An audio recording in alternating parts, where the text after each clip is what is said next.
नमस्कार दोस्तों, आप सभी का एक बार फिर स्वागत है मेरे इस वीडियो सेशन में। इसमें आज हम मध्य प्रदेश की सिंचाई के संसाधनों का अध्ययन करने वाले हैं कि मध्य प्रदेश में, क्योंकि मध्य प्रदेश एक कृषि प्रधान राज्य है, इसकी अर्थव्यवस्था में आज भी कृषि का एक अच्छा खासा योगदान है।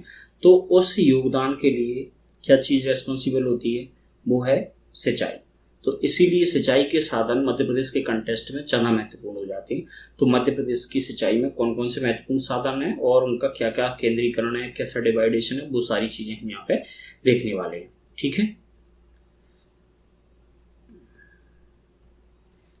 तो मध्य प्रदेश में ना सिंचाई के तीन प्रमुख साधन हैं। तीन कौन कौन से? एक जो यहाँ पे पहला लिखा है,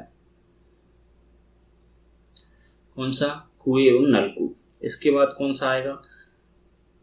नहरें और तालाब। और तीसरा इसके अलावा जो है नदी हैं, झील हैं, नाले हैं, उनसे हो रही है, तो वो अन्य में आएगा। कुएं और नलकूप कौन से हो गए? कुएं मतलब जो कुएं और नलकूप मतलब बोरवेल, जिनसे पानी खींचा जा रहा है, भूमिगत जल का उपयोग किया जाता है। और तालाब और नहरें कौन से हो गए? सरफेस वाटर के रिसोर्सेज हो गए, जो सरफेस पर वाटर कलेक्ट किया जा रहा है, उससे जो सिंचाई की जा रही है वो कौन सी है? तालाब और नहरों के थ्रू। और कुएं और नलकूप से जो की जा रही है वो कहाँ से की जा रही है? भूमिगत संसाधनों से, जो भूमिगत जल है उसको, रिसोर्स को खींचकर सिंचाई के लिए उपयोग किया जा रहा है। ठीक है, तो मध्य प्रदेश में जो सर्वाधिक सिंचाई है वो किससे की जाती है? कुएं एवं नलकूप से की जा रही है। 68%, 68% सिंचाई किससे की जा रही है? कुएं और नलकूप से। सिंचाई के साधनों में इसका प्रथम स्थान है।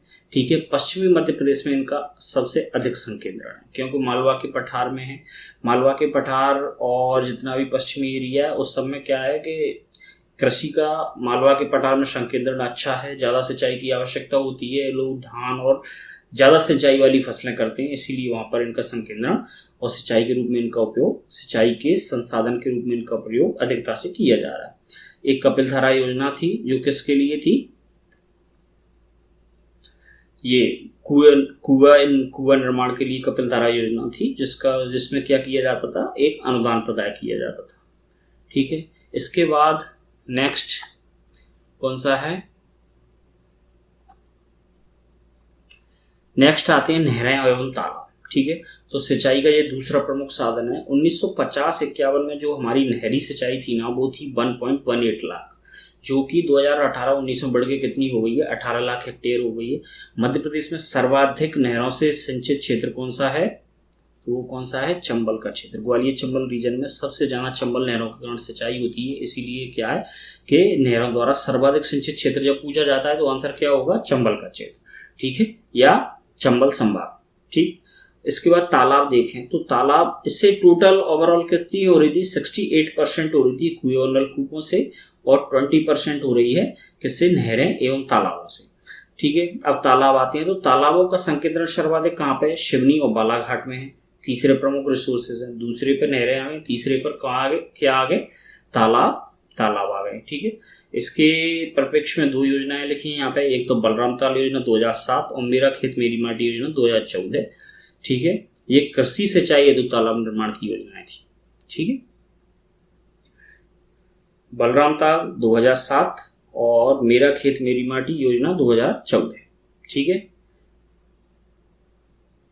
और नहरें तालाब 20% योगदान देते हैं मध्य प्रदेश की सिंचाई में। ठीक है, आगे चलते हैं, अन्य सिंचाई के संसाधनों को देखेंगे। तो अन्य सिंचाई के साधनों का सिंचाई में योगदान कितना है? 12%।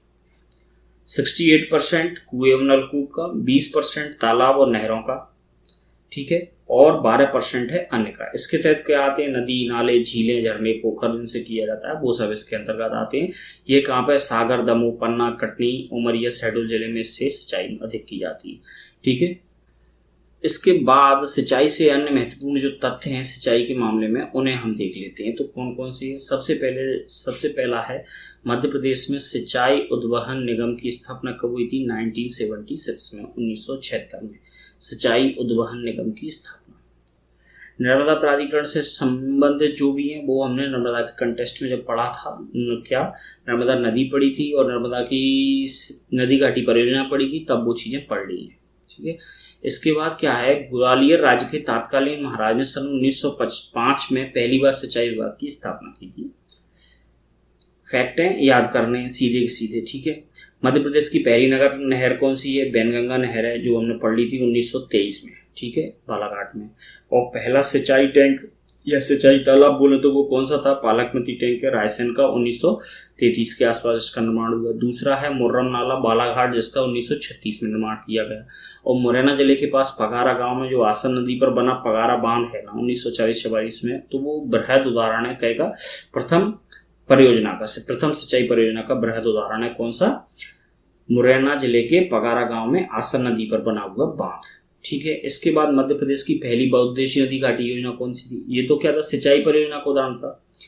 सिंचाई परियोजना का प्रथम बृहद उदाहरण कौन सा था? मुरैना जिले के पगारा गांव में आसन नदी पर बना पगारा बांध, ठीक है। इसके बाद मध्य प्रदेश की पहली बहुउद्देशीय नदी घाटी परियोजना थी चंबल नदी घाटी परियोजना 1953।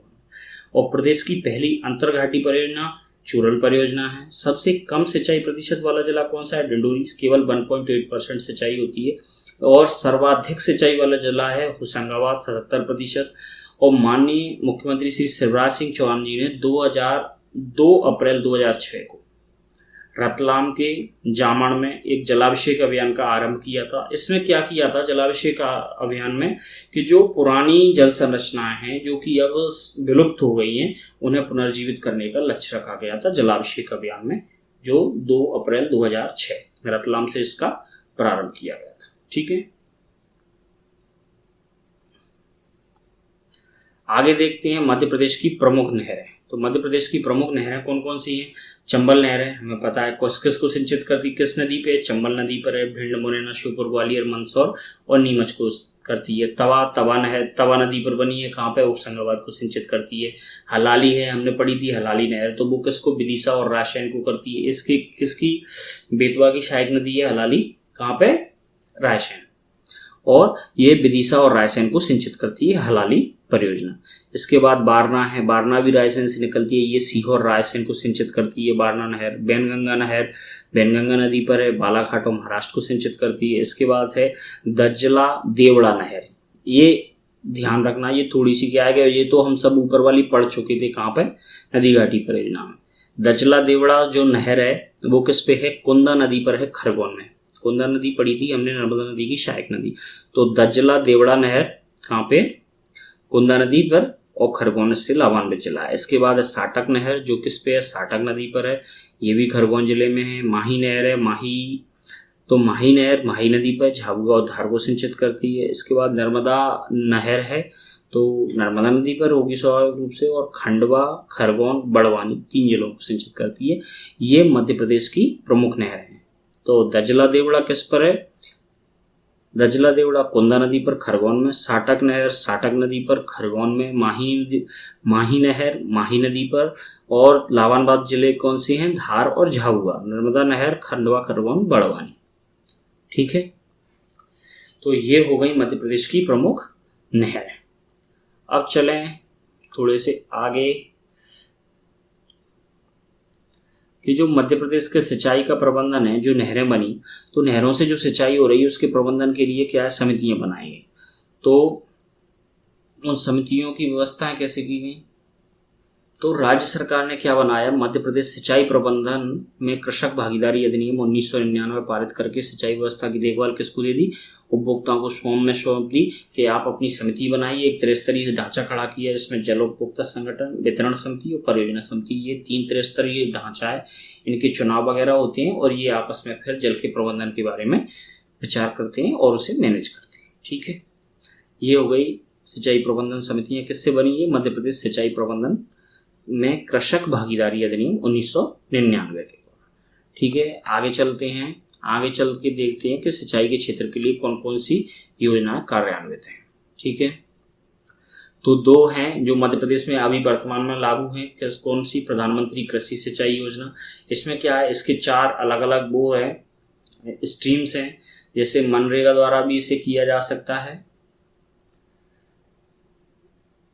AMG नरेगा द्वारा भी कर सकते हैं इसे हम।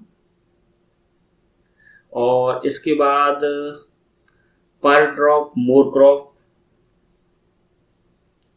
एक स्ट्रीम है पर ड्रॉप मोर क्रॉप। इसमें क्या है, सिंचाई के संसाधन उपलब्ध कराए जाते हैं, चाहे हम स्प्रिंकलर लें, ड्रिप सिस्टम लें, तो ये इरिगेशन सिस्टम दिए जाते हैं।